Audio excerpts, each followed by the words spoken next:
और अब कुछ खबरें तिजारती दुनिया से।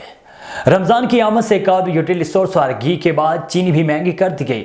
वज़ीर-ए-आज़म पैकेज के तहत यूटिलिटी स्टोर्स पर फरोख्त होने वाली चीनी फी किलो ₹2 महंगी कर दी गई, जिसके बाद यूटिलिटी स्टोर्स पर सब्सिडी वाली चीनी की कीमत 89 से बढ़ाकर ₹91 किलो हो गई।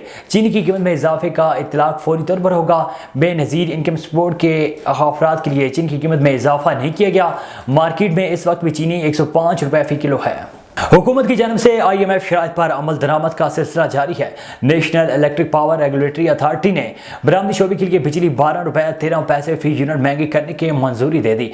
बरामदी शोबे और किसानों के लिए बिजली पर ₹65 की सब्सिडी खत्म कर दी गई और किसानों के लिए बिजली ₹3.60 फी यूनिट महंगी करने की भी मंजूरी दे दी गई।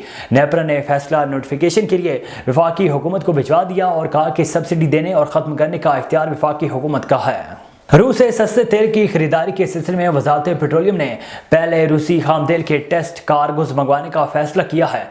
ज़राए के मुताबिक रूसी खाम तेल यूरान और सोकाल्स का एक कार्गो मंगवाया जाएगा। पाकिस्तान में रूसी टीम की मौजूदगी में खाम तेल को रिफाइन किया जाएगा। वजारत पेट्रोलियम के हुकाम देखना चाह रहे हैं कि रूसी खाम तेल से पेट्रोल, डीजल और फर्नस ऑयल कितनी मकदार में निकलता है। टेस्टिंग के बाद मार्च के आखिर में रूस से तेल खरीदारी के मुआहदे का इम्कान जाहिर किया जा रहा है।